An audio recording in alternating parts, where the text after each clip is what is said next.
Lengo yoto kubola Tambola mboka nyaso Telema preotuna Bakoloba Tenge ya kombato Lengo yoto kubola Tambola mboka nyaso Telema preotuna Bakoloba Tenge ya kombato. Bonsoir, bonjour, peuple congolais na bisika nyonso bozali.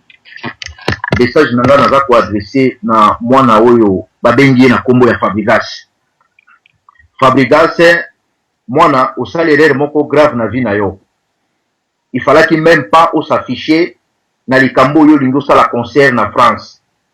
Précisément na 93 na Montreuil, ndengo pesi na ba référence na ba adresse. Yo Fabregas, moi orchestre na yo wana ya moke ya manzanza wana oza lokola mochopi soki tokangi yo tobwaki lo mungwa okosila mwana.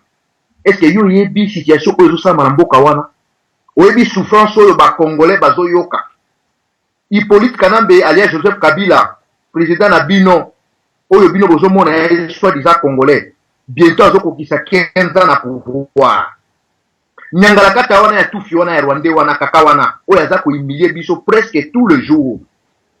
Est-ce que situation ya Congo yo Fabregas, soki Fabregas soki pe métis noir soki nani yo ozolinga okende otelemisa bato na malili ya poto bakende koempêcher concert eloko oyo biso touti koleka nango ça fait maintenant 4 ans. Fabregas ezali 48 heures oyo résistance eza kopesa yo. Comme déjà osalaki erreur osali vidéo yo Fabregas soko lingi ozala na liberté na kati ya mboka ya poto, il faut dans 48 heures ou s'excuser pe yo moko lo bato kobeta sous concert na manza wana te. Parce que oyo sali ezali erreur grave au koti na place où il fallait qu'il même pas au kota.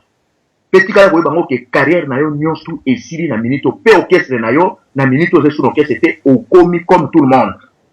Mona balobi batiaka mosapi na mozindo te place okei komeka omeki place ya mabe malgré longoli vidéo wana mais tozali kozela esquisse na yo da 48 heures.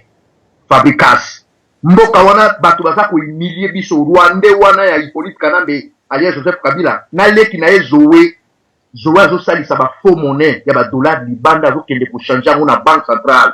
Zoé azokende na Jekamine, azokende na Kilomoto na Wacha, azokende na Mungwalu kote ya Bunia kozwa or kozwa ba diamant ya mboka wana ndenge alingi. Hippolyte Kanambe aza kohumilier biso presque tous les jours. Yo Fabregas ezolobela onini yo kanisi dansi na oyo ya Yamado soki ya Kanambe wana eza na valeur ya mboka wana Congo yo ozolingo pesa bato musala na eloko bato tozolinga tokanga nyanga kata wana ya mwana ndeke toyeba ndenge tokokosila na ye yo lingi ozongisa biso lisusu marche en arrière. Obosani jibempi na année dernière ndenge tosalaki ye olingi sikoyo tosisa kanda nyonso ya batule bamusicien na bantivalere na nzoto na yo Fabregas. 48 heures il faut toyoka réponse na yo soko opesi yango te mwana yeba yango ke okomi personne non grate partout na poto kote tokomona yo. Soko olingo vanda bien kende kovanda na Kingakati kuna na résidence ya mwana ndeke keleka depuis quand yo kende opesa biso musala belebele bodin